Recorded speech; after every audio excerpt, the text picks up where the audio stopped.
Donc, bonjour à tous. Brigitte Kicou, donc je vais animer cette dernière table ronde de l'après-midi intitulée Le défi des services climatiques urbains pour l'action. Alors, je vais appeler nos différents intervenants. Donc, nous avons déjà Valérie Masson, je ne le présente plus, notre grand témoin. Je vais appeler Erwan Cordeau, Institut Paris Région, Aude Lemonsu, coordinatrice du projet H2C, que je ne présente plus, vous la connaissez.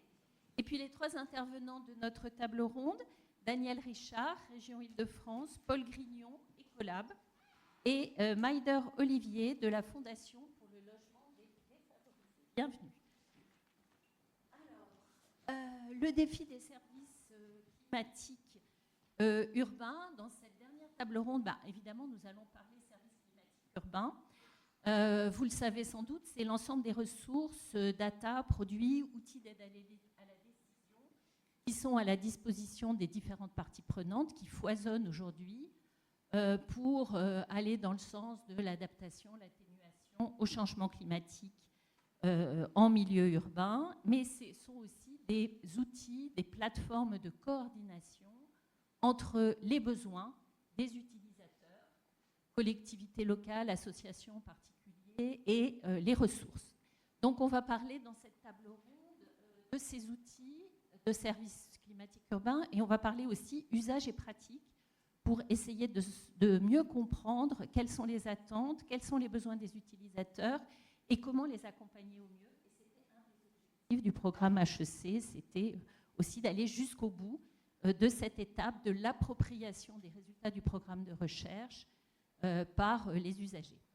Alors, on va continuer sur le même format, c'est-à-dire qu'on va d'abord donner la parole à notre expert du sujet, Erwan Cordeau, qui est à l'Institut Paris Région, développement environnement urbain et rural, et qui est spécialiste des questions énergie-climat à l'Institut.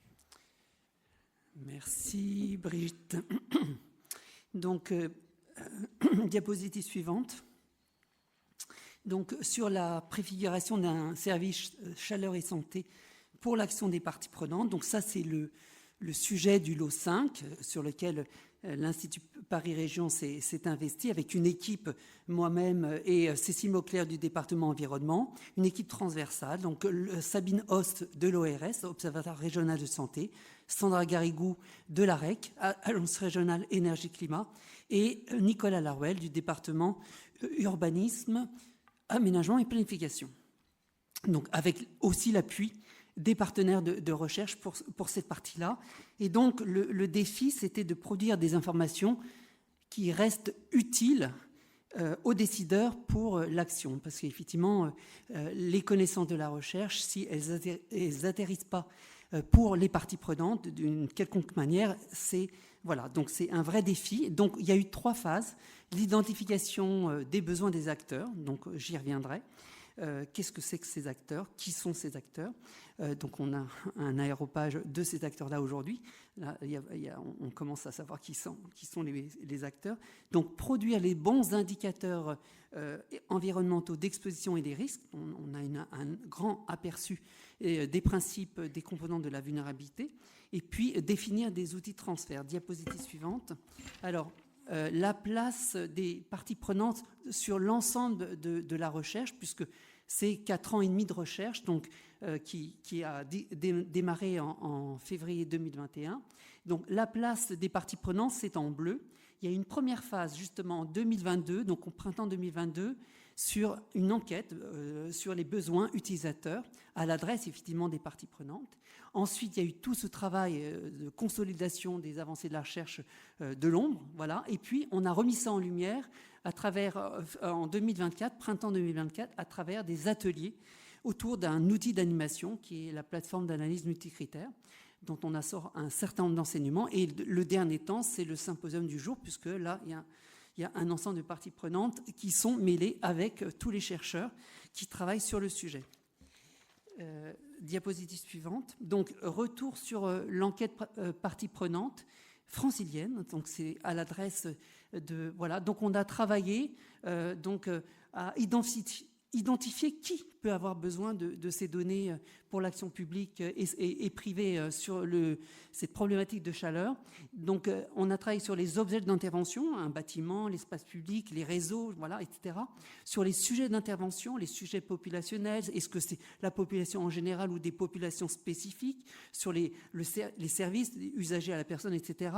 Sur les compétences, prévention pour l'aménagement, prévention, gestion de crise, etc. Et donc, on est arrivé à un focus de 210 organismes à cibler.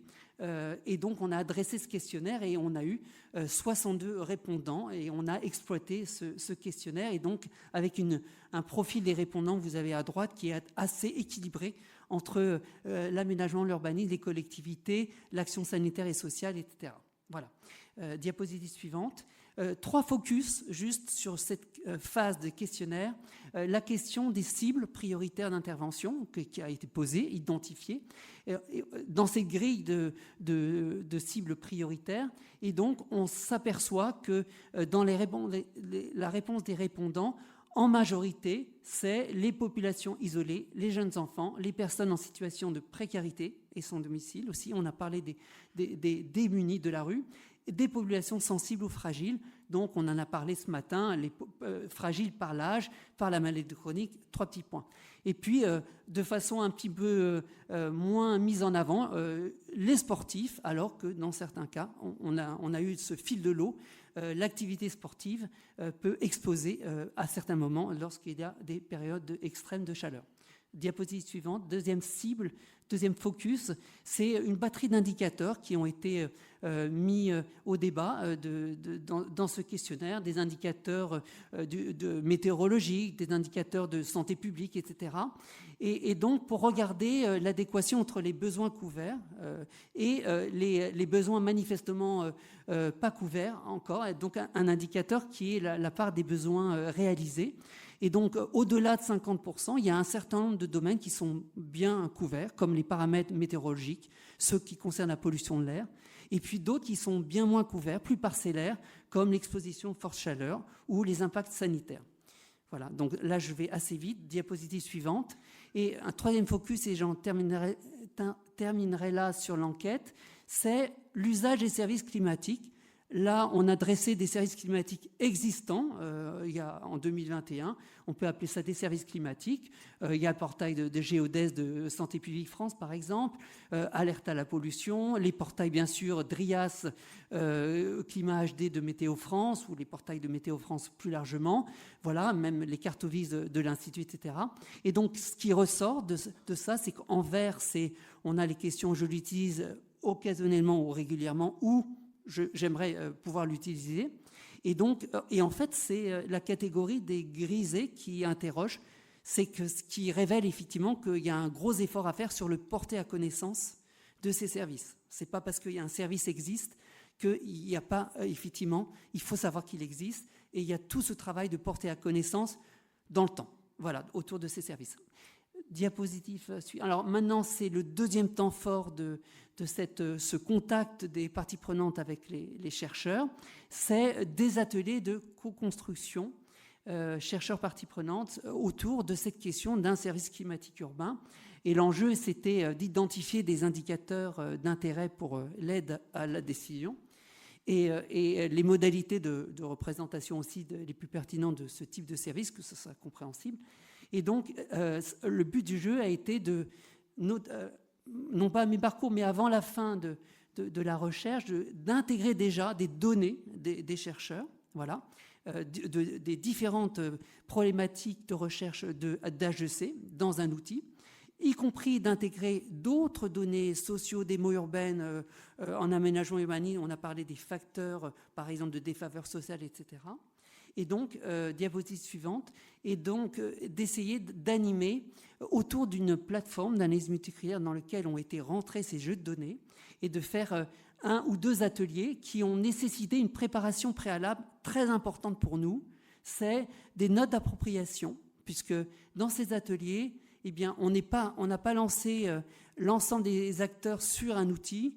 On a commencé par une demi-journée de restitution, effectivement, par des notes d'appropriation des principaux enseignements des chercheurs. pour mettre tout le monde au même niveau de connaissance. Et ensuite, les ateliers proprement dits, qui ont montré que les parties prenantes ont aussi énormément de connaissances. Et donc, c'est ce dialogue chercheurs-parties prenantes qui a été vraiment une réussite et qui a permis de comprendre que les informations, elles sont détenues dans les deux parties. Hein. Il y a l'aspect métier et puis il y a l'aspect recherche. Voilà. Donc, diapositive suivante. Donc, ça, c'est une autre manière d'illustrer ces ateliers. Donc, ces notes d'appropriation. On a essayé de s'acculturer sur le principe de la vulnérabilité. Mathilde en a fait une définition ce matin, avec la composante exposition à l'aléa de chaleur urbaine, par exemple, la sensibilité ou la susceptibilité individuelle, et puis la capacité ou difficulté à faire face. Voilà, on a raisonné comme ça, et on a permis d'illustrer ça dans un outil cartographique avec un enjeu sur les métadonnées, qu'on n'a peut-être pas vu au début, mais qui s'est avéré essentiel pour le deuxième atelier, parce qu'il y a eu un peu d'incompréhension sur effectivement la source de données, etc. Voilà. Donc ça, c'est des enjeux qu'on exploitera par la suite. Et puis, les ateliers proprement dit, avec une interface cartographique, parce que la cartographie, là, je rejoins la dimension de la séquence A de la journée, c'est une dimension sur laquelle tout le monde se retrouve. Voilà. Diapositive suivante. L'outil plateforme d'analyse multicritère qui a été développé à l'Institut Paris Région depuis quelques temps, il propose effectivement de travailler par une approche multicritère. Il y a au moins 3 entrées de critères différentes.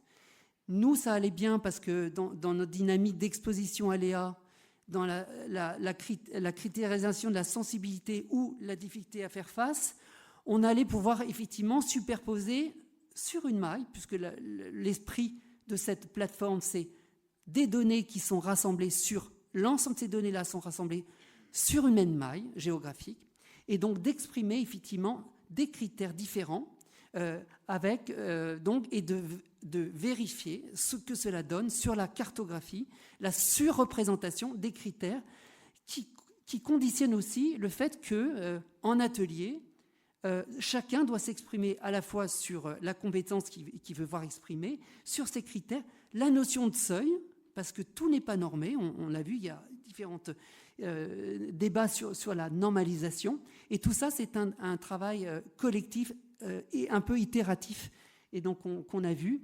vraiment qu'on a expérimenté à l'occasion de ces ateliers. Et donc il y a une production cartographique associée. Diapositive suivante. Voilà un style de représentation d'une des productions d'un des groupes sur une des questions. Là, en l'occurrence, c'était la vulnérabilité des écoliers aux canicules précoces. Vous voyez, c'est un jeu de superposition de couleurs. Donc, les couleurs discrètes, par exemple, en jaune, là, c'est le faire face, c'était la part d'espace vert de plus d'1 hectare ouvert au public. Voilà, donc avec une notion de seuil. Le deuxième critère en rose, c'est la sensibilité. Donc, c'était les effectifs totaux des écoles et avec un critère de considérer que les écoles de plus de 50 écoliers. Et le troisième niveau, c'était, on choisit un aléa. En l'occurrence, là, c'était la moyenne des températures maximales journalières de juin 2019, qui est une journée historique où il y a eu une canicule précoce ce mois-là. Et donc, la superposition de couleurs, quand il y a les 3 facteurs qui sont réunis, eh ben on a du noir. Voilà, là je dis en raccourci, et puis il y a des... Voilà, on a du noir et qui nous donne, donc là c'est le secteur de pleine commune, je crois, qui nous donne effectivement des réponses de surreprésentation de ces 3 critères géographiquement, et donc qui peut avoir des enseignements de priorisation, d'action. Voilà.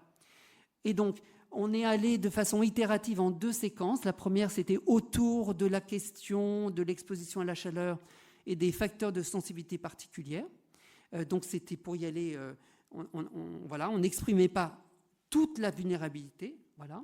Donc, vous voyez que les groupes ont exprimé, sont allés chercher, effectivement, des choses assez différentes d'un groupe à l'autre. Par exemple, certains se sont attachés aux nuits tropicales et puis à la sensibilité par l'âge, des 65 ans et des moins de 5 ans.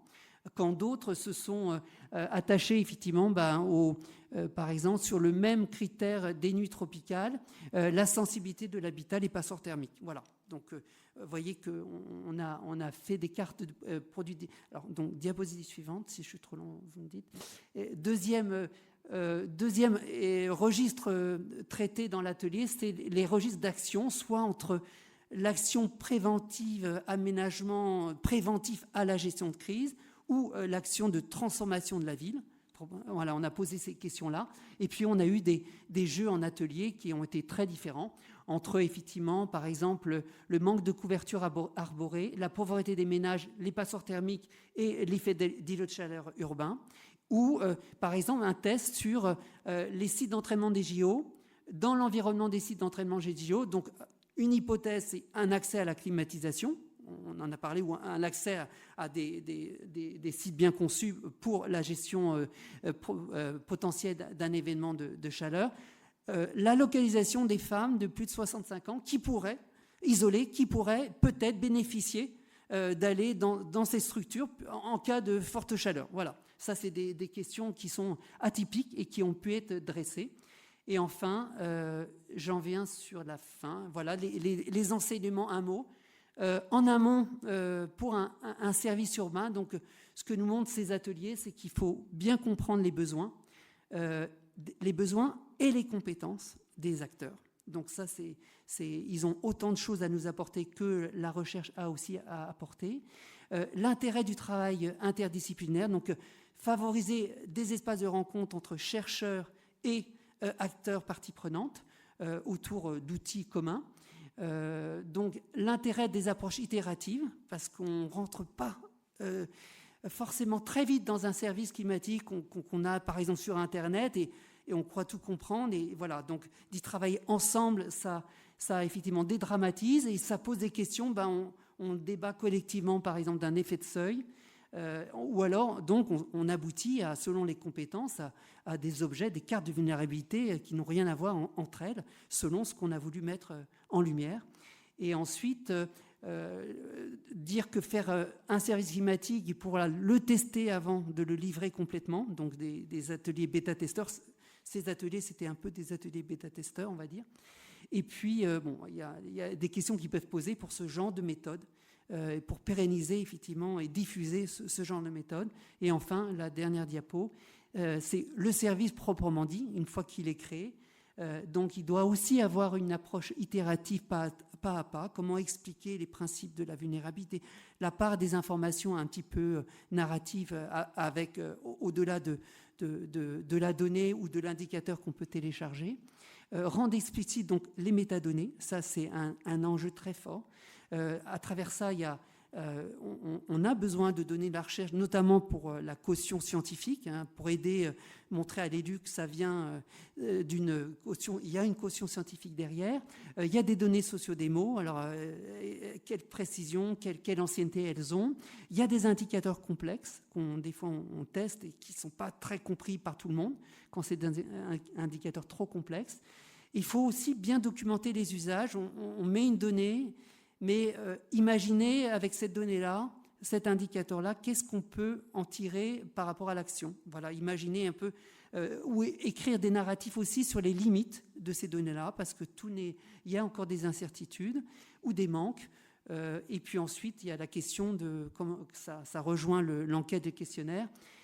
C'est le développement du service et c'est définir des moyens de s'en porter à connaissance dans la durée. Voilà, et de faire... Et aussi envisager son évolutivité, c'est dur à dire, se dire que l'année d'après, on regarde avec des utilisateurs et on se met à la critique de ce genre de service. Voilà. Merci Erwan. Cette présentation très claire de la démarche menée par l'Institut. Et donc, on reboucle avec la recherche en redonnant la parole à Aude, qui va revenir sur les productions. Aude, une dizaine de minutes, ça vous va ? Oui, on va essayer de tenir le temps. Donc, je vais passer directement. Voilà.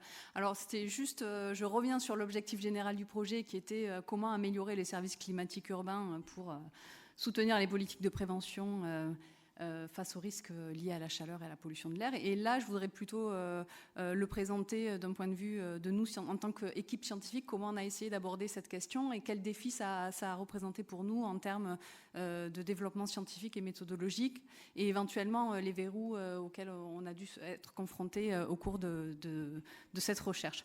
Je vais passer directement au slide d'après, s'il vous plaît. Voilà, donc je voudrais revenir déjà juste en amont du montage de projet, on a dû se poser la question de comment on pouvait, en tout cas, qu'est-ce qu'on souhaitait intégrer dans ce service climatique urbain et quelles composantes de la ville on souhaitait pouvoir intégrer. Donc là, vous avez 4 briques qui représentent les disciplines qu'on a couvertes, donc avec nos compétences. Le climat urbain, les conditions météorologiques et mieux cartographier le climat urbain sur notre région d'intérêt. Tenir compte également de la qualité de l'air. On souhaitait, ce qui nous semblait important aussi dans le cadre du projet, c'était vraiment d'aller jusqu'aux conditions à l'intérieur du logement, ce qui représentait quand même un défi, on en reparlera plus tard. Et puis tout ça pour arriver à mieux cartographier et évaluer les vulnérabilités, les expositions et les risques. Et donc vous voyez ces briques, il y a plein de flèches qui les relient les unes aux autres, puisque notre démarche scientifique, nous, c'était d'essayer de trouver de la cohérence entre ces différentes briques et vraiment de tenir compte des processus en jeu et des interactions de processus entre les différentes composantes du système urbain.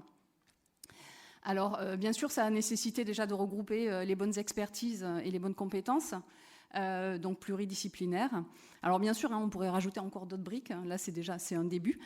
Ça a nécessité aussi de mobiliser un grand nombre d'outils, donc des modèles numériques qu'on appelle à base physique, nous, en sciences dures, on va dire, des approches plus basées sur des modèles statistiques, également de l'observation, on en a parlé déjà dans les présentations précédentes, et puis en complément aussi enrichir tout ça de bases de données qui sont indispensables à la fois pour alimenter nos modèles et aussi pour analyser de façon croisée les résultats. Donc des bases de données liées à l'occupation du sol, à la morphologie urbaine, au cadastre d'émissions, aux bâtiments, au logement, et bien sûr à la santé et encore aux données sociodémographiques. Alors, un challenge aussi auquel on a été confronté, c'est de savoir quelles échelles spatiales on pouvait couvrir au travers du projet, parce que ces vulnérabilités, ces expositions, elles peuvent s'exprimer à différents niveaux. Donc ici, j'ai représenté une frise qui va de l'échelle de la région jusqu'à celle du logement, en passant par la ville, le quartier, le bâtiment. Et si on on superpose sur cette frise les éléments que nous, en tout cas les méthodologies et les outils qu'on a mis en œuvre dans le cadre de ce projet, on voit que selon les disciplines, selon les approches, on ne couvre pas forcément l'intégralité de la frise. Donc en météorologie, en climat ou en qualité de l'air, on va être capable de produire des résultats d'évaluation des conditions de l'échelle de la région jusqu'à l'échelle de quartier. Sur les données épidémiologiques mobilisées par Santé publique France, on s'est attaché surtout à évaluer les risques jusqu'à l'échelle de la municipalité, voire du quartier des IRIS pour les vulnérabilités. Et puis quand on passe aux ambiances intérieures, là on est vraiment sur un focus au niveau des bâtiments et du logement. Donc l'idée, ça a été vraiment d'essayer de faire parler les échelles entre elles. Alors là, je vais revenir sur quelques-unes des étapes importantes de ces interactions entre disciplines. Un des premiers enjeux, ça a été d'évaluer l'impact de la chaleur et de la pollution sur la santé. Peut-on mieux prendre en compte les contrastes géographiques d'exposition à la chaleur et aux polluants dans les études épidémiologiques? Alors, Mathilde l'a bien développé tout à l'heure, donc je vais aller relativement vite. Mais un des enjeux dans ce cas-là, c'est qu'on devait travailler sur des temps relativement longs, puisque ça nécessite de développer des modèles statistiques robustes. Donc, sur la région Île-de-France et à l'échelle de toutes les municipalités. Et donc, l'enjeu, ça a été de construire des cartographies à la fois d'indicateurs météorologiques et d'indicateurs en concentration de polluants sur ces longues échelles de temps, de manière ensuite à pouvoir faire des croisements avec des données de santé ou des données sociodémographiques. Alors pour l'aspect modélisation, pour l'aspect météo, donc l'idée c'était produire des indicateurs météorologiques à l'échelle quotidienne sur une période d'une vingtaine d'années, à une échelle spatiale qui permet de regarder, de visualiser les contrastes sur la région Île-de-France, qui n'est pas forcément si trivial, c'est pas un produit qui était disponible déjà de base sur la région Île-de-France. Donc l'idée c'était d'arriver à spatialiser des observations sur cette région. Vous avez un exemple de la cartographie en bas, et de produire différents indicateurs météorologiques qui pouvaient ensuite être explicatifs pour les études sanitaires. Donc on a produit des données de type température minimale, maximale ou moyenne quotidienne. Et à partir de là, on peut dériver un certain nombre d'indicateurs d'exposition liés à l'indice de canicule, au nombre de nuits tropicales, etc. Et puis ensuite, si on veut aller chercher d'autres indicateurs plus complexes, ils ne vont pas forcément être disponibles par l'observation. Donc là, on va plutôt faire appel à de la modélisation. C'est ce qu'on a fait pour cartographier des indices de stress thermique ou d'humidité de l'air. Alors après, l'enjeu, ça a été de passer de la grille du modèle jusqu'à la grille d'intérêt, ou en tout cas le maillage d'intérêt pour les analyses. Donc là, on s'est intéressé à l'échelle de la commune ou à l'échelle de l'IRIS. Donc ça, c'est juste un exemple de projection de la donnée sur la région Île-de-France. De la même façon, un travail tout à fait similaire a été produit par nos collègues d'Airparif pour arriver à cartographier les indicateurs de qualité de l'air, donc sur la période 2015-2021. Cette fois-ci basée sur la chaîne de modélisation horaire de Airparif, donc qui assure la prévision de la qualité de l'air sur la région. Et donc, on a là aussi une production d'une base de données assez riche de concentration en différents polluants gazeux et particulières sur la région Île-de-France et dérivés des indicateurs quotidiens qui ensuite ont pu être croisés aux données sanitaires. Alors ça, je vais passer directement au slide suivant, comme ça j'ai les deux analyses qui ont été faites ensuite par Santé publique France. Ça a été à la fois une étude de la vulnérabilité à la chaleur en travaillant à l'échelle de l'IRIS, puisque c'est à cette échelle-là pour lesquelles on dispose de données sociodémographiques, et ensuite les études de risque de mortalité à l'échelle des municipalités. Donc ces données-là, l'ensemble de ces indicateurs a été intégré dans la plateforme qui vous a été présentée par Erwan. Et je vais passer maintenant à la deuxième étape du travail. Donc là, on a parlé beaucoup à l'échelle de la région, des municipalités sur des temps longs, ce type d'indicateurs qui sont maintenant disponibles dans la plateforme. Et nous, ce qui nous intéressait aussi, c'est de voir comment aller jusqu'à une résolution beaucoup plus fine et améliorer les prévisions environnementales à l'échelle jusqu'à l'échelle du quartier, avec de la modélisation, avec des mailles à résolution d'une centaine de mètres. Donc ça, c'est vraiment un travail d'amélioration de nos outils de prévision du temps. Aujourd'hui, sur la France, on a un modèle de prévision qui tourne avec une résolution de 1 km, 1,3 km.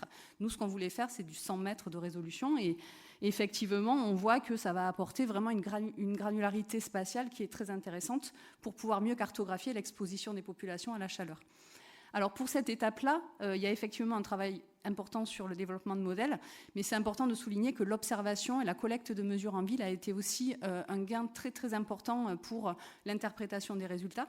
Ça nous a permis à la fois d'évaluer nos modèles, mais ça nous a permis aussi d'identifier quelles étaient vraiment les situations d'intérêt qu'on souhaitait ensuite cartographier et intégrer sous forme de données dans la plateforme.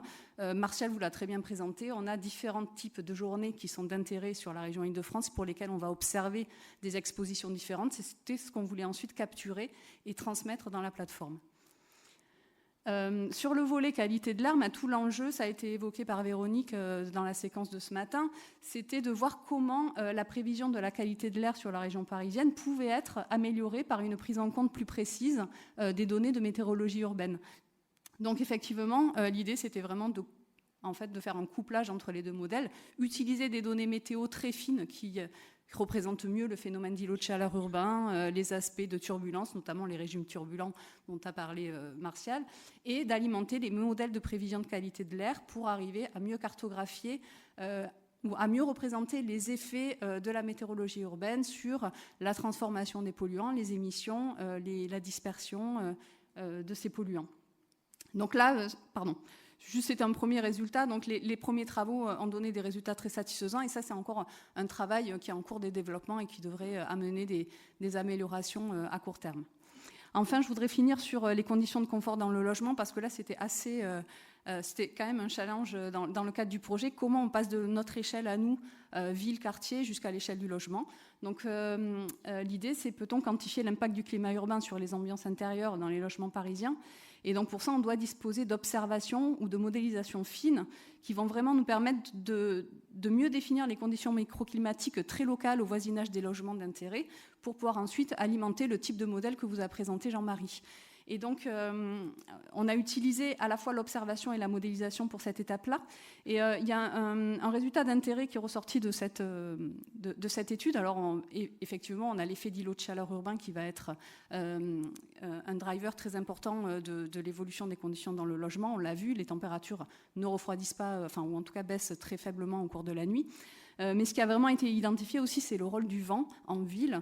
Et ici, vous avez à la fois sur la gauche des mesures de vent dans différentes localisations de Paris, et à droite, une cartographie issue d'une modélisation numérique. Et ce qui ressort de ces travaux, c'est que finalement, selon les localisations dans la ville et les morphologies urbaines, on peut avoir des vitesses de vent en fin de journée et au cours de la nuit qui peuvent différer significativement. Et ça va avoir un impact très fort sur la capacité de ventilation à l'intérieur du logement pour assurer ces conditions de confort. Alors, en conclusion de ce travail, donc, je voudrais revenir sur le point important, c'est que pour étudier la ville, il faut adopter des approches systémiques. Alors, nous, on a essayé déjà de combiner différents modules et on voit bien qu'il faudrait encore enrichir le système de modélisation. On a besoin d'associer et de croiser des compétences et des expertises diverses, avec souvent des difficultés quand même qui peuvent se poser par rapport aux échelles spatiales d'intérêt. Alors, dans la plateforme, on a proposé un premier jeu d'indicateurs aujourd'hui qui est disponible. Au départ, c'était très exhaustif. On a vu au travers des ateliers que c'était important aussi de redéfinir et vraiment de reclarifier les indicateurs d'intérêt pour qu'il y ait aussi une cohérence entre ces différents indicateurs et une bonne compréhension par les utilisateurs. Et puis, on a déjà en tête des perspectives d'enrichissement, notamment sur une généralisation, une cartographie des conditions de confort dans les logements, sur la cartographie du confort thermique extérieur et des îlots de fraîcheur, ou encore une ouverture un peu plus à moyen terme, une cartographie d'indicateurs sur les évolutions climatiques à une résolution plus fine, ce qui est actuellement disponible sur les plateformes type DRIAS. Voilà, je vous remercie. Beaucoup, Aude Lebonsu.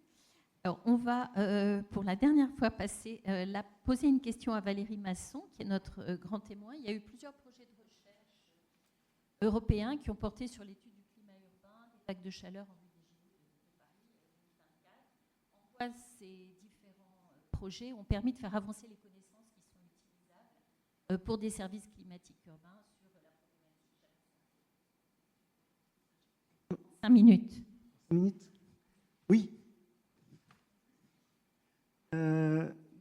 J'ai déjà présenté ce matin l'exemple du marathon pour tous, qui était typiquement un exercice de produire un service météorologique ciblé avec une question qui était très précise à partir de modélisation et de données de la recherche.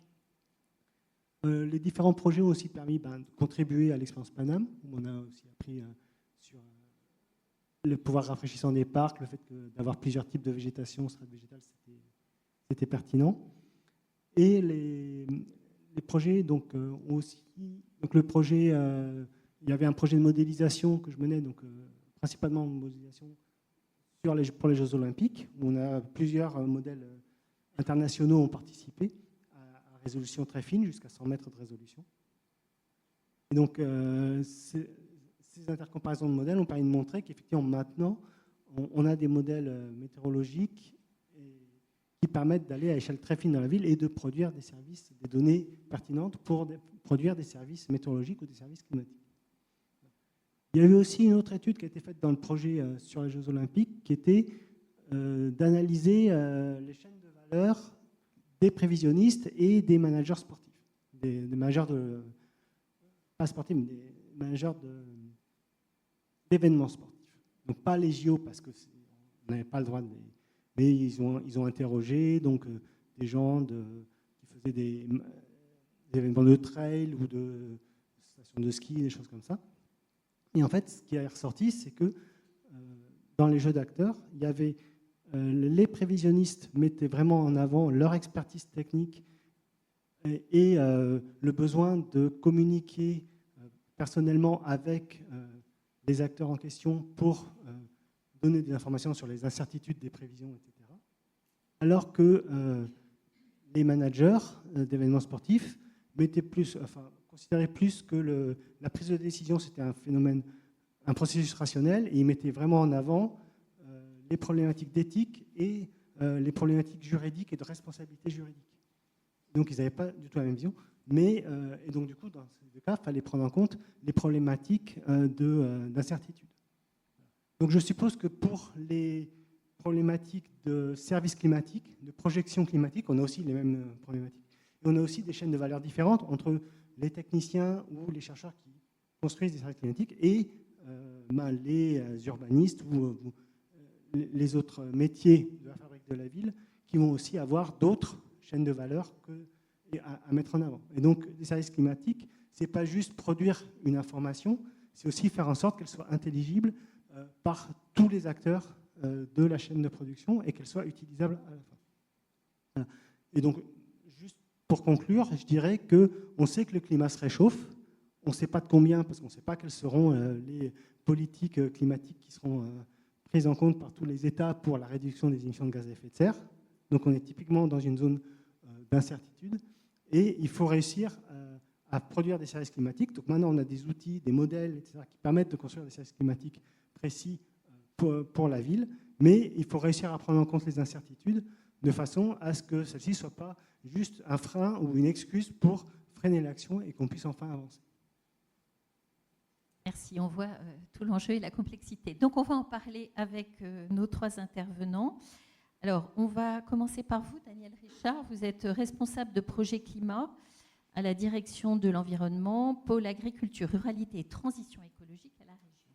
Alors la région, évidemment, c'est un acteur majeur, plus de 12 millions d'habitants. C'est aussi un acteur qui a dans ses mains des leviers de planification, le SDRIF, le SRCAE, le plan régional d'adaptation au changement climatique, un observatoire d'adaptation au changement climatique. Et vous êtes en quelque sorte l'interface, en tout cas une interface, avec les collectivités locales.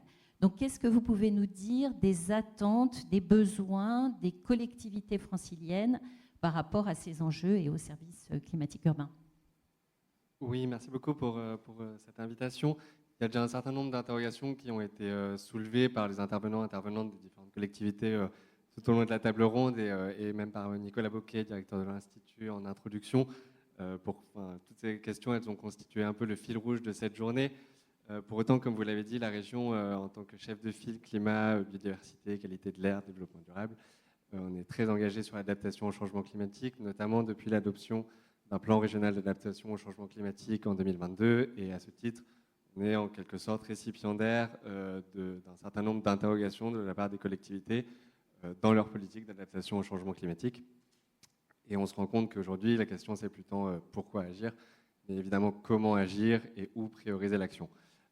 Donc, toutes les questions, elles sont assez simples finalement. C'est où sont mes vulnérabilités, comment est-ce que je mesure concrètement le phénomène de surchauffe urbaine et d'îlots de chaleur urbains sur mon territoire, quelles sont les données à disposition météorologiques, cartos, socio-économiques, démographiques que je dois collecter, quelles sont les écoles qui sont confrontées à la surchauffe urbaine, que je risque de devoir fermer l'été prochain, où sont mes populations vulnérables, donc on a vu moins de 5 ans, plus de 65 ans, les femmes, à la chaleur, où sont les logements précaires dont il faut prioriser la rénovation, quels sont les espaces verts à ouvrir en priorité la nuit parce que c'est des espaces refuges.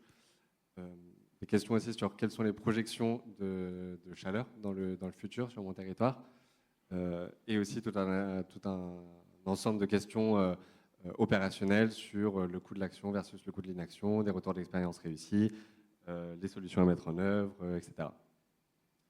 Pour répondre à toutes ces questions, les données et les outils à mobiliser sont assez éparpillés et assez complexes.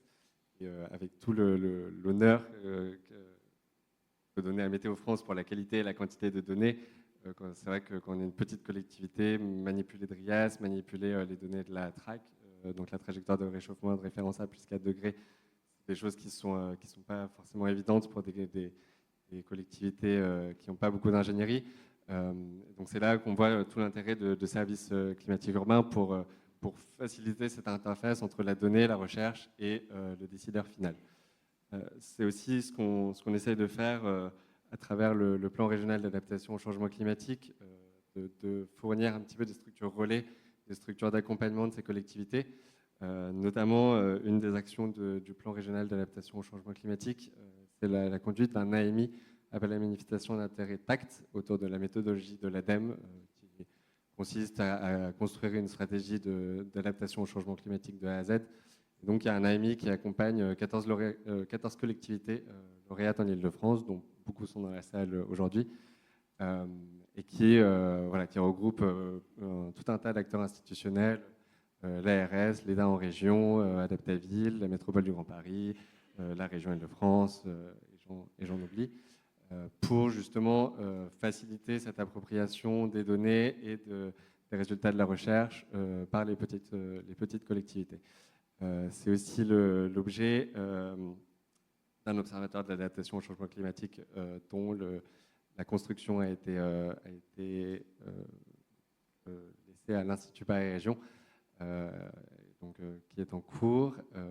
Et pour mentionner enfin une dernière initiative qui s'apparente à un service climatique urbain, la région Île-de-France a publié une cartographie des abris climatiques qui donne à voir tous les lieux de refuge, donc espaces verts, espaces aquatiques, centres commerciaux, bâtiments municipaux, qui pourraient servir de refuge en cas de chaleur extrême, et qui permet de répondre à l'obligation des maires de fournir une liste de lieux de fraîcheur en cas de canicule.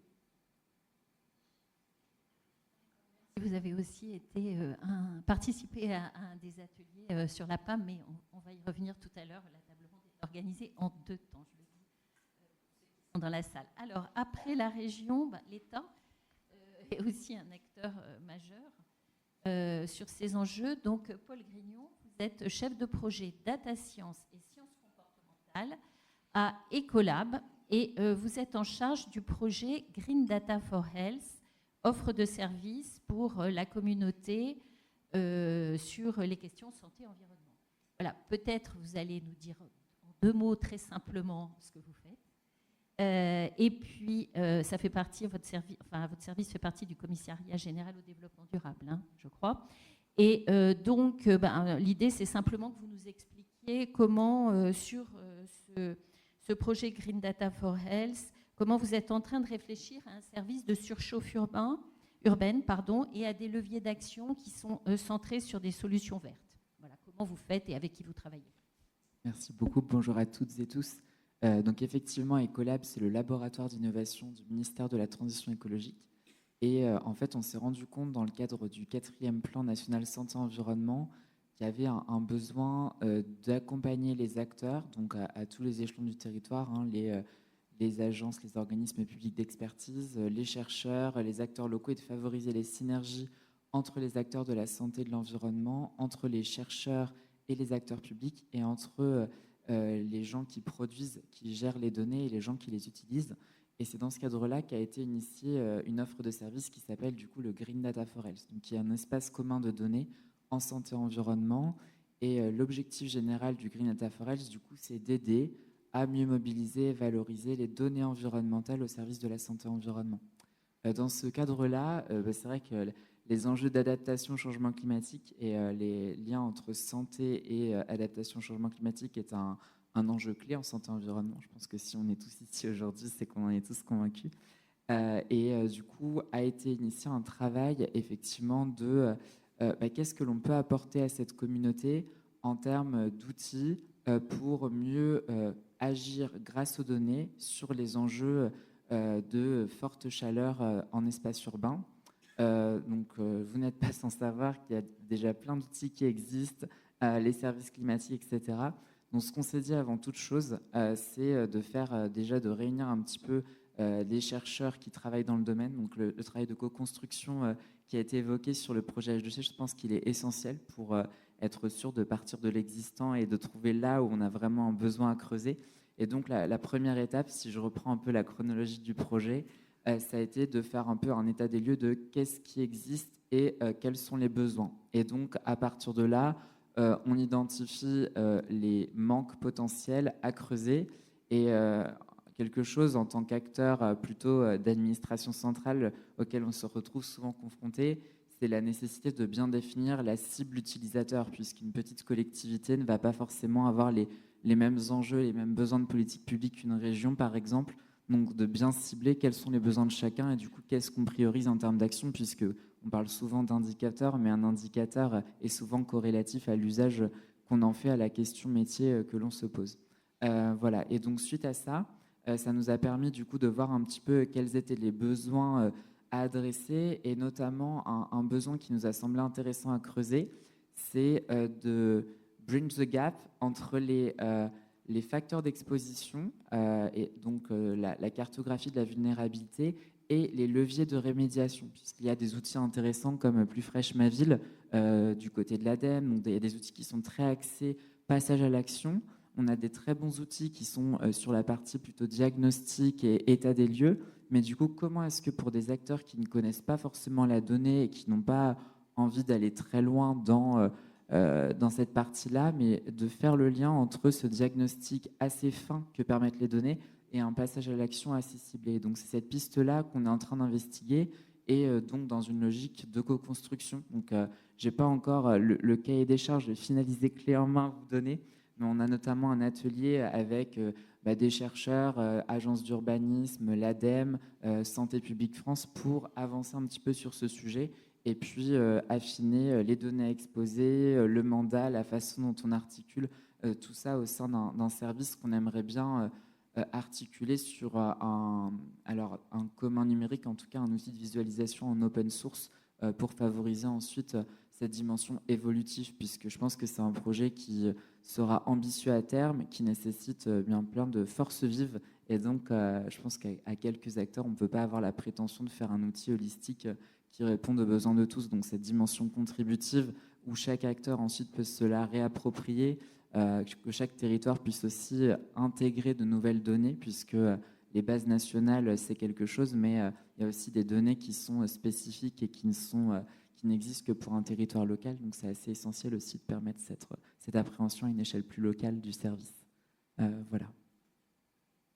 Vous insistez tous sur l'importance de la coproduction, coélaboration pour ce type de sujet. Alors, Maïder Olivier, vous êtes chargé de plaidoyer, c'est un jeu, à la Fondation pour le logement des défavorisés, ex-Fondation Abbé Pierre. Donc, votre mission, c'est de permettre à toute personne démunie d'accéder à un logement décent et à des conditions décentes, quel que soit le montant de ses ressources et quelle que soit sa situation sociale. Et donc, vous connaissez bien les enjeux de santé dans le logement, mais aussi les enjeux de surchauffe dans le logement, brouillard thermique, précarité d'été.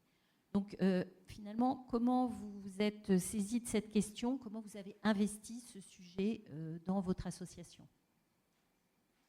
Bonjour à toutes et tous, et merci d'être encore là pour cette dernière table ronde. Vous avez enchaîné la journée, ça ne va pas être simple. Pour répondre, donc, la Fondation pour le logement, on travaille de plus en plus sur les questions écologiques qui impactent ou qui sont impactées par les enjeux de logement et surtout de mal logement. On travaille sur les questions d'artificialisation des sols, sur les questions d'injustice environnementale avec le travail qu'on fait notamment avec les gens du voyage, les populations roms. On travaille aussi sur les questions de précarité énergétique et plus récemment de ce qu'on a appelé précarité énergétique d'été. Jusqu'alors, la Fondation pour le logement, on travaillait sur la question de la précarité énergétique, surtout du point de vue du froid, avec l'angle au service études plaidoyer, donc en faisant du plaidoyer sur ces questions, le suivi des aides, de diagnostic sur le nombre de personnes concernées, mais également via nos programmes de financement. Donc on a la Fondation pour le logement finance le dernier reste à charge sur des travaux de rénovation énergétique. On finance aussi de la production de logements très social à haute performance énergétique. Donc on a un peu ces deux angles, à la fois sur le terrain et en termes de plaidoyer, où on intervient sur ces questions.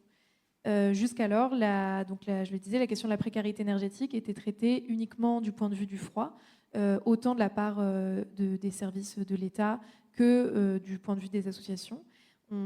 Pour mesurer la précarité énergétique, on croisait deux indicateurs. Un indicateur quantitatif, le fait d'avoir un taux d'effort énergétique supérieur à 8%, donc dépenser plus de 8% de son revenu dans les dépenses énergétiques, et le fait, donc un indicateur qualitatif, le fait de souffrir du froid dans son logement. Et donc ça nous donnait un chiffre le dernier chiffre, c'est 12 millions de personnes concernées. Donc tout ça, il y avait du coup un impensé qui était la question de la surchauffe des logements. Et donc on a fait une première étude en 2023 qui est un peu une étude exploratoire. On a essayé déjà de poser le terme de précarité énergétique d'été sur un phénomène qui, parmi un certain nombre d'acteurs, s'appelait le confort d'été, qui, selon nous, et du point de vue, nous, des personnes qu'on accompagne, minimise vraiment la gravité du phénomène dont on parle, et notamment les conséquences sanitaires, les injustices sociales qui sous-tendent le phénomène. Donc on a écrit cette première étude en 2023, on a essayé de rassembler les données qui existent. Les données, donc déjà, il en manquait énormément, et surtout, elles sont un peu éparses. On est allé piocher dans pas mal d'enquêtes et d'entrées différentes, à la fois du point de vue du logement, des données environnementales, des données santé. Parce qu'on est la Fondation pour le logement et que notre mission a été rappelée, c'est de sortir les personnes des situations de précarité. On a eu à cœur, en définissant la précarité énergétique d'été, surtout d'essayer d'identifier quelles sont les populations les plus vulnérables. Et du coup, ça suppose de passer de l'échelle des données, de passer des données sur les communes, les quartiers, à qu'est-ce qui se passe dans le logement et qui sont les personnes qui habitent ces logements qu'on a aussi appelés logements bouilloires, en miroir des passoires thermiques l'été. Et donc les populations vulnérables, elles ont été rappelées. C'est à la fois les plus jeunes, les personnes âgées, les habitants des quartiers populaires et les personnes les plus précaires. J'y reviendrai un peu après sur quelles données nous ont permis d'identifier ça. Tout de suite, la question de la santé a été très importante pour définir la précarité énergétique d'été, parce qu'à l'inverse de la précarité énergétique en hiver, où on peut croiser le ressenti du froid et des conséquences sur le pouvoir d'achat, donc un impact, une inégalité économique. Sur la chaleur, c'est un peu plus difficile parce qu'aujourd'hui, les dépenses liées au fait de refroidir son logement, elles sont encore peu significatives sur le budget global des ménages. Aussi parce qu'il y a un fort phénomène de privation. Il y a plein de personnes qui ne sont pas équipées de clim, et ça, c'est des données qu'on a. Je crois que c'est l'ADEME, je ne sais plus, en fonction des catégories socio-professionnelles, le taux d'équipement en climatisation. Donc il faut un peu trouver d'autres indicateurs pour montrer l'inégalité derrière le phénomène. Et donc en ce sens, les données santé ont été très importantes, de montrer qui sont les personnes qui meurent davantage des canicules, qui ont davantage recours aux soins, qui souffrent davantage de la chaleur dans le logement. Pour vous montrer à quel point les données sont réparties et qu'on va un peu piocher partout, donc dans les données sur la précarité énergétique d'été, il y a les données du médiateur national de l'énergie qui interroge chaque année les Français sur un certain nombre de questions liées à l'énergie, et notamment le fait d'avoir souffert de la chaleur dans son logement. On a des enquêtes ponctuelles de l'ADEME, notamment en 2024. L'ADEME a quantifié le nombre le taux de personnes qui vivent dans un logement trop chaud en fonction du niveau de revenu. Et donc là, on voit une courbe assez claire. Plus on est pauvre, plus on a de chances d'habiter dans un logement trop chaud. On a aussi les données de Santé publique France sur les morts de la canicule chaque année et le recours aux soins. Et pour nous, en tout cas, on voit bien dans notre secteur, donc des associations dans le secteur du logement, c'est pas évident de faire un lien entre ces données de Santé publique France sur les morts de la canicule et le mal logement. Parce qu'il y a un peu peut-être cette impression que les morts de la canicule, c'est un phénomène météorologique, climatique, mais on a du mal à faire ce lien entre qu'est-ce qui se passe avant que l'état de santé de ces personnes se dégrade, où elles sont, et qu'en fait, il y a des conséquences structurelles et du coup des réponses, des politiques publiques à apporter pour limiter ce nombre de décès. Mais donc essayer de le ramener à une question de plaidoyer, de politique publique et pas juste à un phénomène naturel.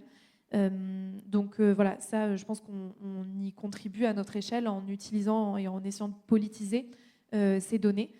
Également, on a utilisé les données de l'INSERM sur l'enquête de la canicule de 2003, où ils ont montré notamment que les habitants des derniers étages, donc ceux qui habitaient sous les toits, ceux qui habitaient dans des îlots de chaleur urbains, avaient, donc, notamment pour les habitants sous les toits, ils avaient 4 fois plus de chances de décéder pendant la canicule de 2003 que le reste de la population. Et il me semble que pour l'îlot de chaleur urbain, c'était x2 ou x3.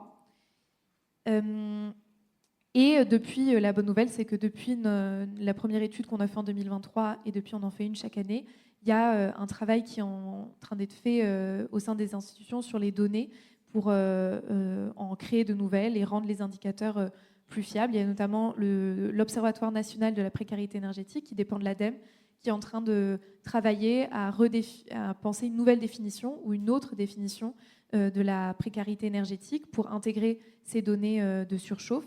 Il y a l'ANCOLS, qui est un observatoire qui travaille sur notamment le parc social, qui a publié une enquête récemment sur la surchauffe des logements sociaux. C'est la première fois également. Et nous, à notre échelle, en tant que Fondation pour le logement, on intègre de plus en plus le suivi avant et après travaux de l'indicateur de confort d'été du DPE. Et pour terminer, en termes de données santé, on a aussi de nouveaux partenariats qui se créent, et c'est aussi du coup un appel que je vous fais si vous avez des données auxquelles vous pensez, auxquelles on n'a pas forcément accès en tant qu'acteur dans le secteur du mal logement, n'hésitez pas à nous les transmettre.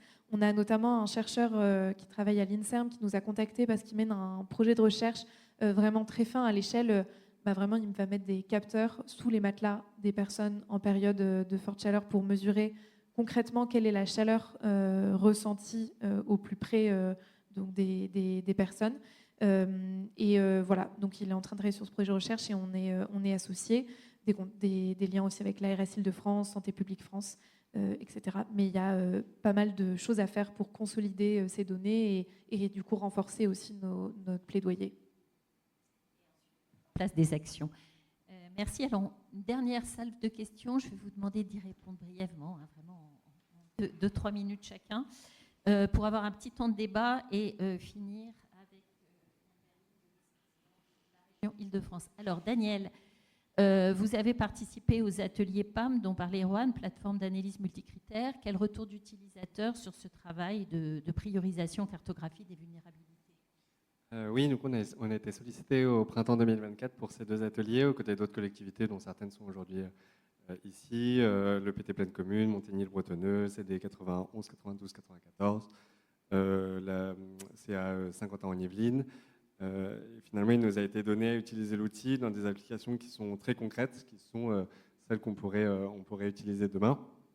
Donc, avec nos casquettes de techniciens, on nous a posé quelque chose qui pourrait être une commande politique, finalement assez simple. Est-ce qu'on peut identifier où sont les populations les plus vulnérables sur le territoire, qui sont particulièrement exposées aux vagues de chaleur?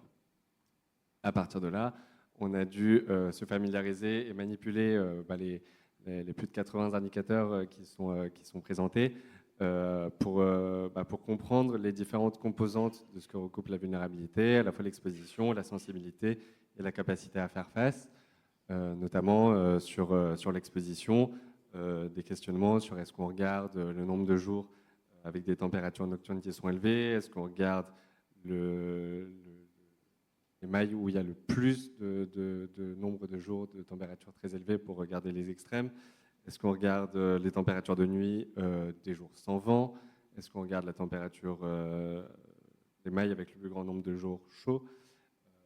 Tout ça donne des résultats qui sont assez différents. De même sur la sensibilité, est-ce qu'on regarde les mailles qui sont avec les personnes de plus de 65 ans, est-ce qu'on regarde les mailles avec l'exposition des femmes de plus de 75 ans, est-ce qu'on regarde la part des logements qui sont avec des étiquettes énergétiques EFG pour voir où sont les passoires thermiques. Et donc, encore une fois, tout ça donne des résultats qui, à chaque fois, sont assez contrastés.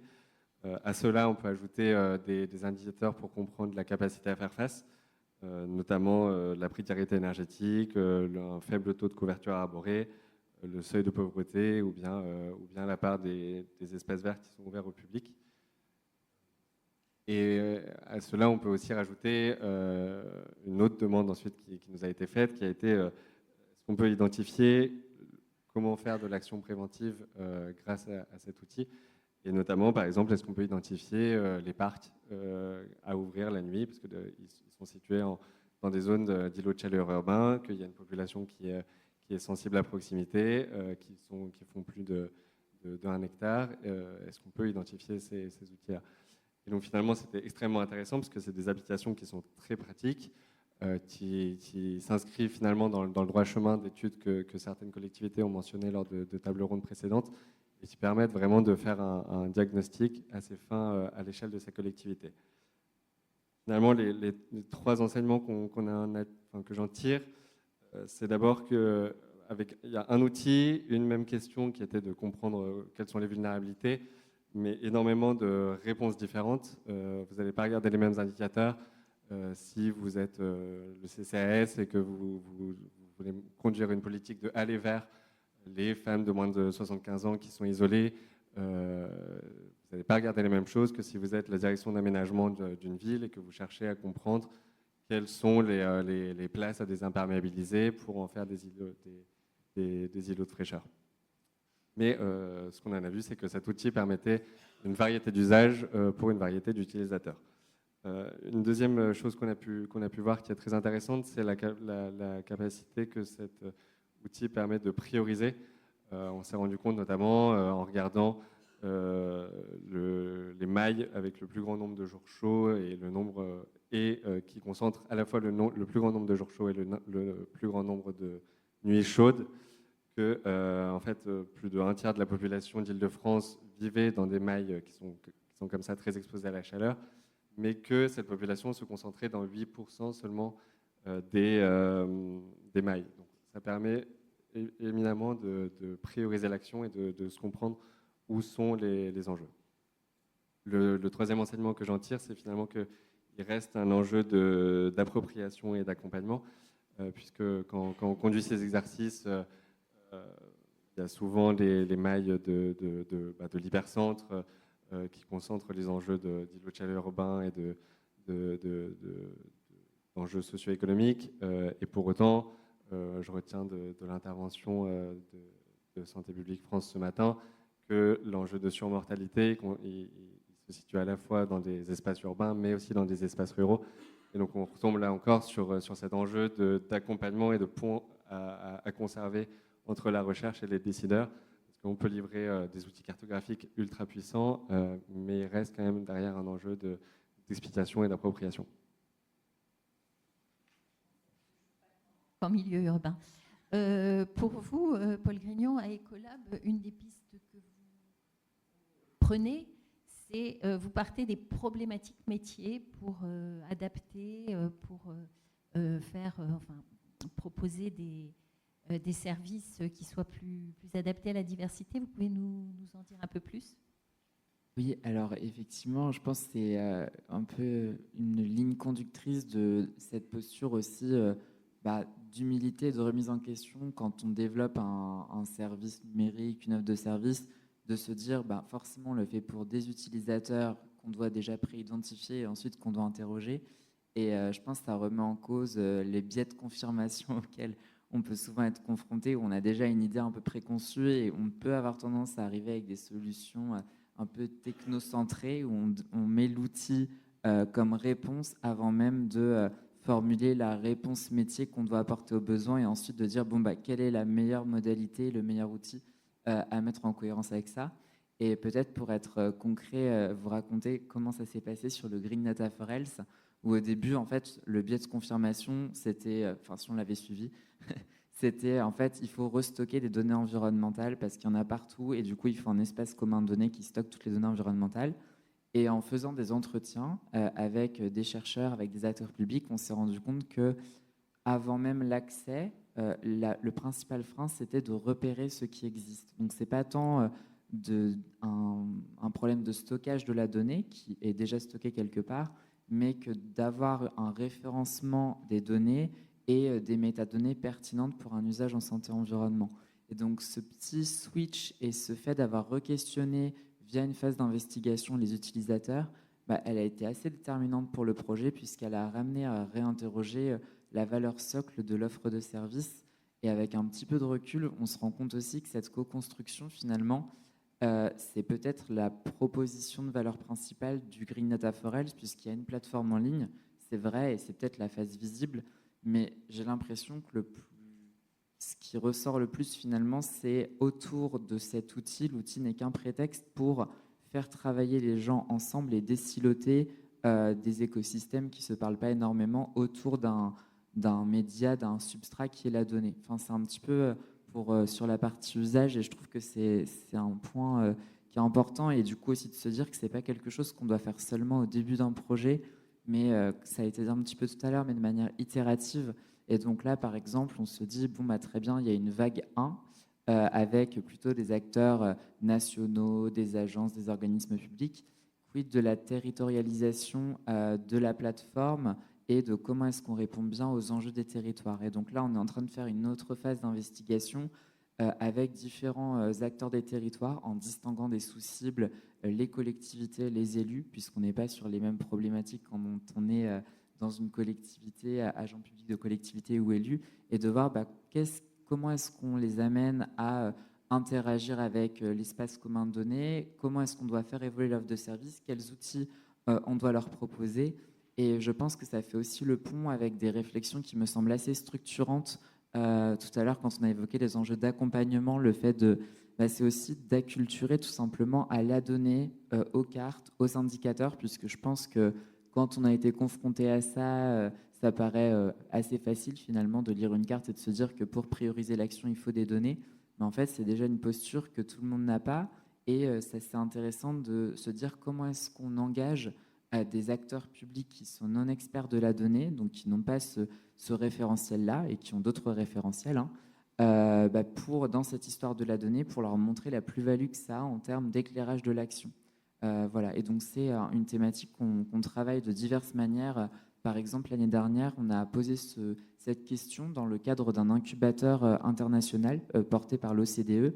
Et puis, on a travaillé du coup avec des acteurs territoriaux, donc par exemple des collectivités, sur différentes maquettes. On leur montrait comment est-ce qu'il faudrait s'adresser à vous finalement pour qu'une plateforme qui paraît un peu abstraite comme le Green Data for Health, un catalogue de données, ça devienne utile pour vous et que vraiment on ait un lien avec votre action quotidienne.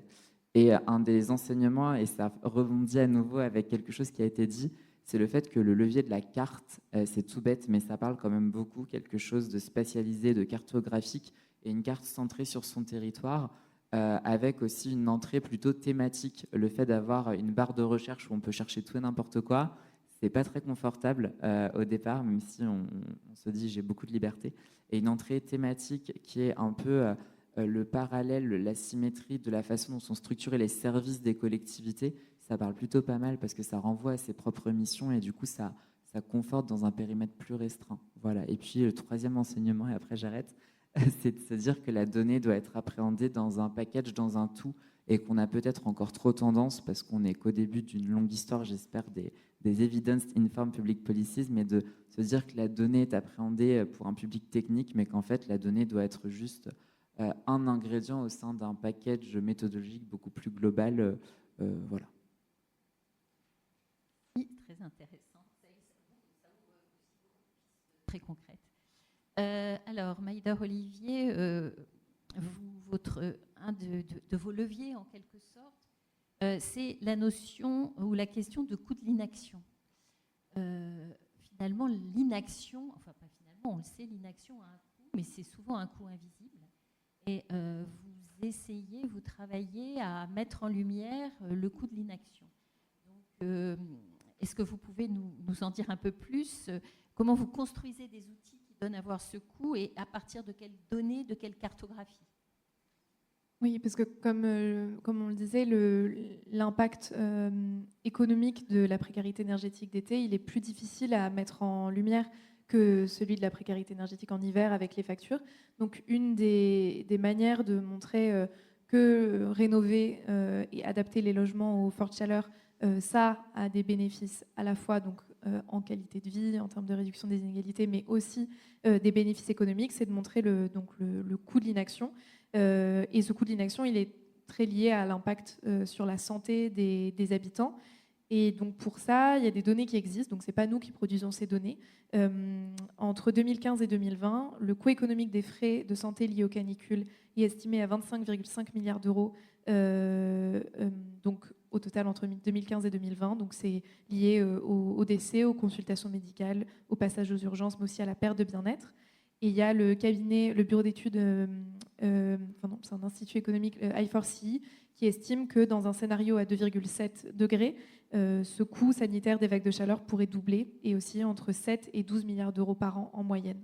Et donc pour ça, c'est tout un travail qui est à faire, que nous, on avait fait avec une coalition qui s'appelle Rénovons, où on avait essayé de chiffrer les économies qu'on pourrait faire si on rénovait l'ensemble des passoires thermiques. Donc on avait fait tout ce travail d'étude et il y a encore énormément à faire pour pousser à la décision et à l'investissement public, parce que tout ça, en fait, toutes les solutions qu'on porte, ça demande de l'argent public. Et dans le contexte actuel, il faut qu'on montre que ce n'est pas seulement des dépenses, mais aussi des investissements.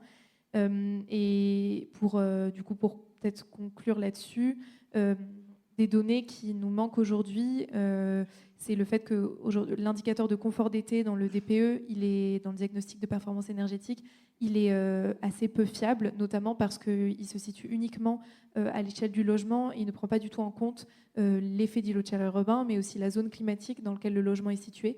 Donc ça revient à surestimer la piètre performance en termes de confort d'été de logement situé en Bretagne, par exemple, et à l'inverse, sous-estimer le fait que les conditions de surchauffe d'un logement situé en plein cœur de Marseille, par exemple. Après, il y a des travaux qui sont en cours, notamment avec le CSTB, pour améliorer ça. Nous, Fondation pour le Logement, ça date déjà. En 2015, on avait commandé une étude sur 2 échantillons de population, un échantillon de population en précarité énergétique et un autre pas en précarité énergétique. Et il y avait eu une étude sur les conditions, l'état de santé de ces personnes. Et c'est des données qu'on réutilise énormément pour montrer que être en précarité énergétique, ça multiplie par 3 le risque d'avoir des problèmes respiratoires, ça augmente de 42% le risque de souffrir d'anxiété et de dépression. Et en réalité, c'est des études déjà qu'il faudrait qu'on réactualise sur les questions de l'hiver, mais qu'on ait aussi, qu'on puisse utiliser quand on parle de surchauffe et de précarité énergétique d'été.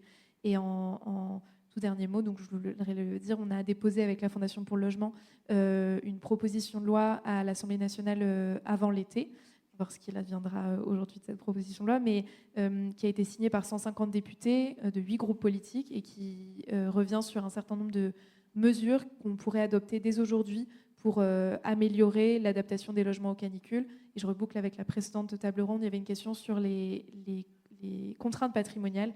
On a un article de la proposition de loi qui propose 2 choses pour faciliter, lever les blocages des contraintes patrimoniales. C'est déjà intégrer dans les prérogatives des ABF le fait que dans leurs avis, les avis qu'elles émettent, il y a évidemment les considérations patrimoniales, mais aussi les conditions de santé et de surchauffe des bâtiments.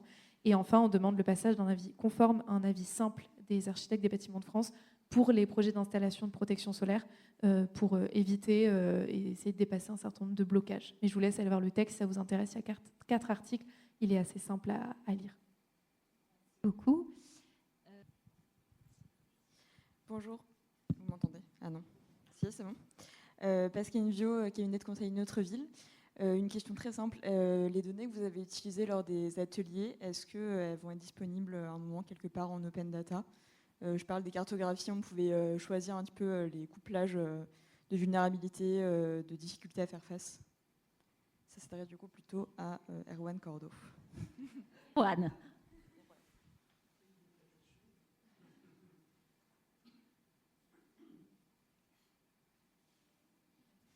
Excellente question. Et donc, non, on est en train de réfléchir surtout à reproduire la méthode atelier, que l'accès comme ça d'une plateforme qu'on divulguerait à un tiers qui n'a pas assisté à cette méthode, à cet atelier. Voilà, il y a des réflexions qu'on a comme ça. Et puis, quel portage pour après H2C, ça vaut aussi pour les enseignements de la recherche. Voilà, quelle diffusion des données principales, ça relève aussi d'une réflexion que doivent avoir l'ensemble des chercheurs et de ce qui est mis à disposition, non pas forcément dans un outil, mais en données brutes, bien choisies, indicateurs. Voilà. Oui, donc merci pour votre présentation. Donc Anne Ruas, je suis chercheure et citoyenne aussi dans une ville très chaude, puisque j'habite Paris, au 6e étage et sous les toits. Voilà. Je dois dire que dans la problématique globale, c'est que, il y a des problèmes de santé publique, il y a des problèmes d'inéquité, puisque, par exemple, pour se rafraîchir, ceux qui ont une maison s'équipent très facilement. Et on voit bien que ceux qui ont des appartements s'équipent en général pas. Quand ils ont des moyens, ils peuvent partir l'été. Quand ils n'ont pas des moyens, ils ne peuvent pas partir l'été. Donc on est en même temps sur un problème énergétique, puisque si on s'équipe, comment est-ce qu'on s'équipe? Est-ce qu'on s'équipe de façon efficace? Et puis sur un problème d'inéquité, de problème social. Alors, merci pour cette loi, cette proposition. C'est ce que j'avais dit tout à l'heure pendant la pause. Moi, je suis choquée qu'on n'avance pas plus vite entre le ministère de la Culture et le ministère du Logement, enfin, avec des noms qui changent, mais qui sont toujours la même chose, parce que c'est vrai qu'il faut trouver des accords entre la santé, le bâtiment et puis la culture. Et ça manque, et ça fait 15 ans qu'on en parle, et on ne va pas assez vite. Donc, super pour la proposition, justement, enfin, le fait d'avancer là-dessus.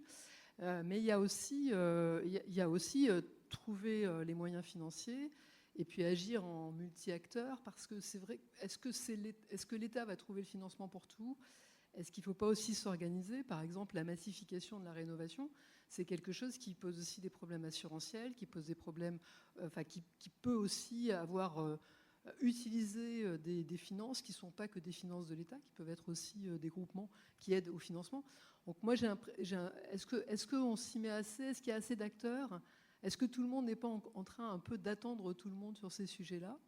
Et est-ce qu'on est assez organisé collectivement entre l'État, différents niveaux de gouvernance et le privé pour arriver à agir?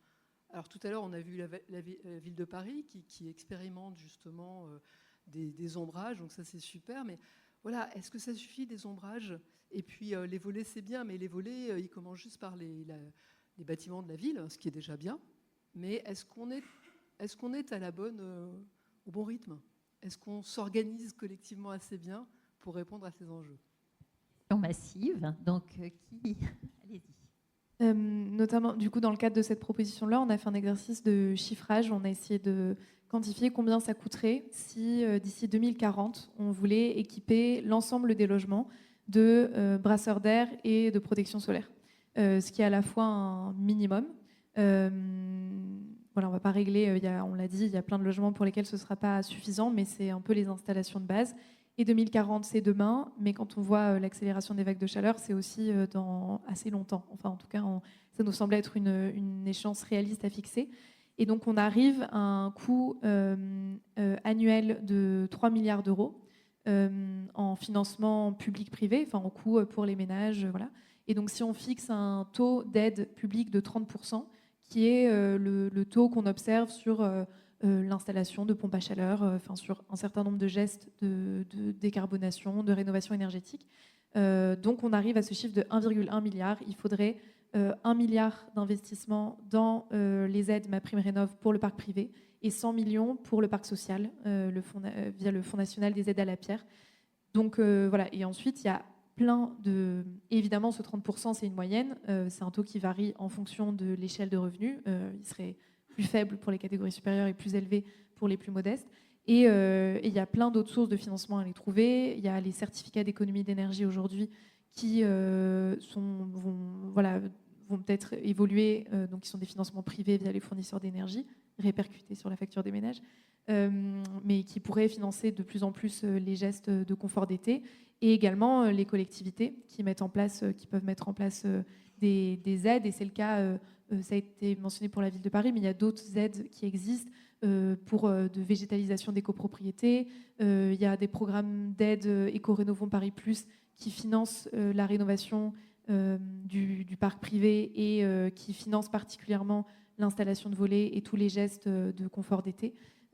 Donc voilà, et dans le cadre de notre plaidoyer sur les municipales, on incite évidemment les collectivités à mettre en place ce type d'aide au niveau local. Vous souhaitiez répondre de votre point de vue, de votre place? Oui, alors moi je vais avoir une réponse un peu plus, on va dire, méthodo, entre guillemets.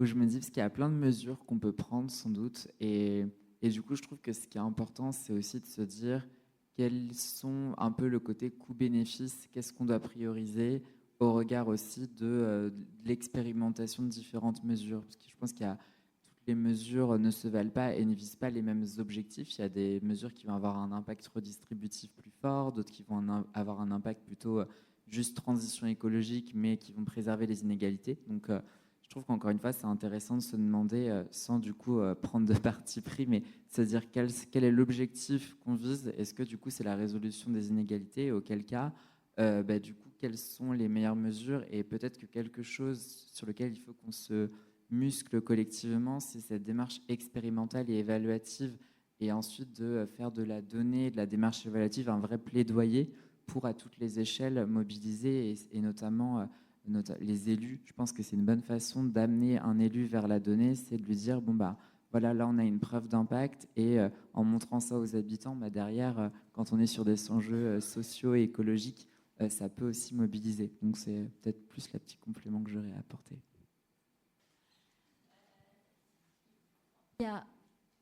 Peut-être c'est une question un peu conclusive, mais si, après tout ce qui a été dit, toutes les pistes qui ont été évoquées, si vous aviez la possibilité de finalement proposer une mesure, un dispositif, chacun dans votre domaine, qui vous semblerait particulièrement important, efficace, auquel vous avez pensé, et, voilà, qui pourrait être un levier, ça serait quoi? Ou peut-être un petit mot de la fin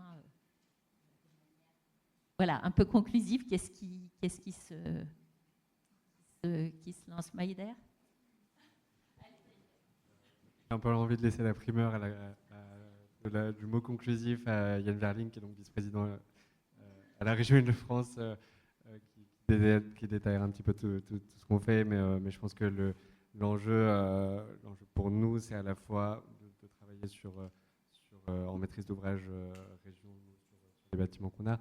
Il y a ça, il y a à la fois aussi d'infuser dans les stratégies des collectivités infra, et puis le soutien massif aussi à tout ce qui est action de renaturation, de lutte contre les îlots de fraîcheur, et puis comme je le mentionnais, un gros enjeu sur l'accompagnement en ingénierie des collectivités pour se saisir de ces enjeux d'adaptation au changement climatique et de comprendre comment avancer pas à pas.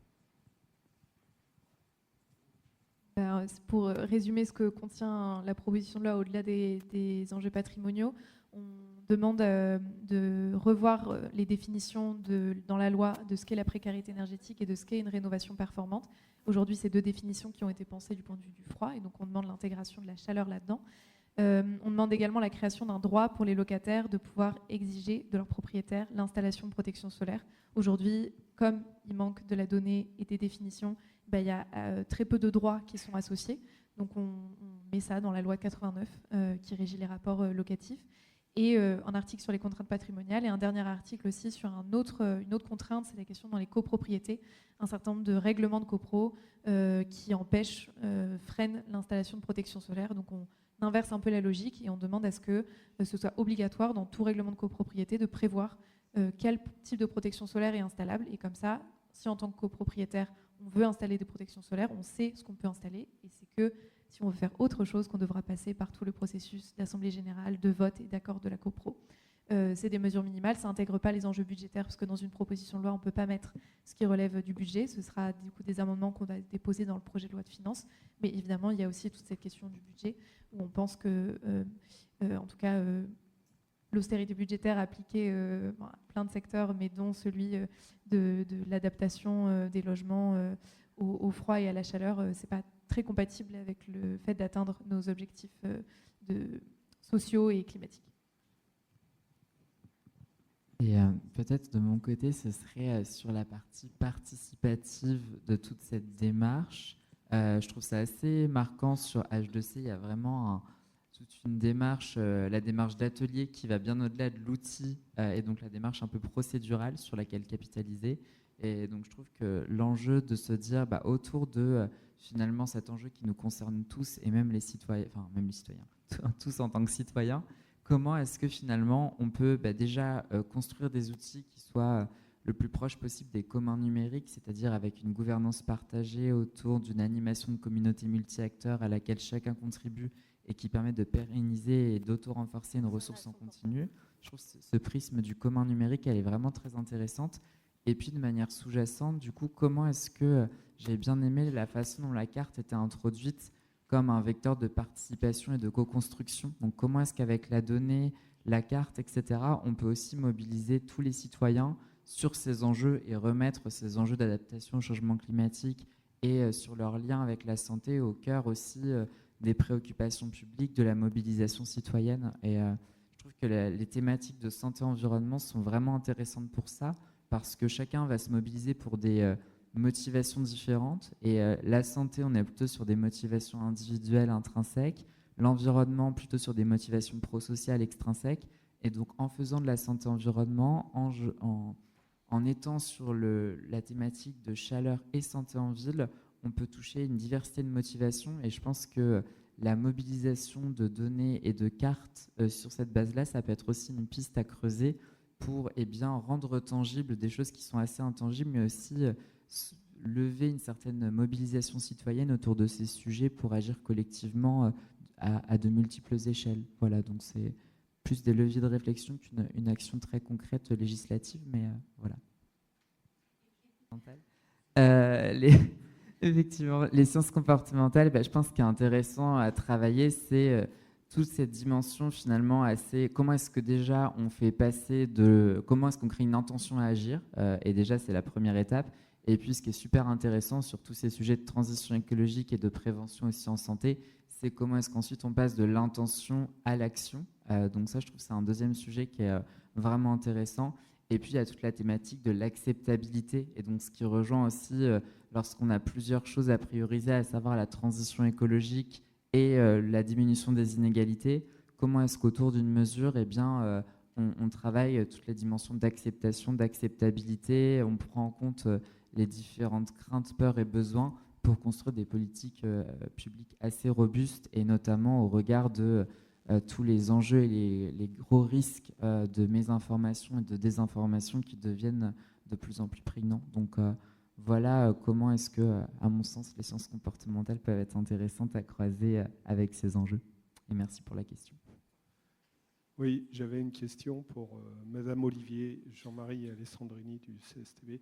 Vous avez parlé tout à l'heure qu'il vous manquait des informations fiables. Qu'est-ce qu'il vous faudrait qu'est-ce qu'il vous faudrait justement comme élément pour apporter de la fiabilité dans vos travaux? Je l'ai dit après, mais j'ai aussi mentionné le fait que le CSTB était impliqué dans le fait de renforcer ces données, mais on a aujourd'hui du mal à vraiment qualifier et quantifier le nombre de logements concernés par ce phénomène de surchauffe, parce que l'indicateur actuel de confort d'été du DPE est assez... il manque un certain nombre de données, donc ça sera amené à changer, mais on ne peut pas aussi bien quantifier le nombre de logements bouilloires comme on peut quantifier le nombre de passoires thermiques.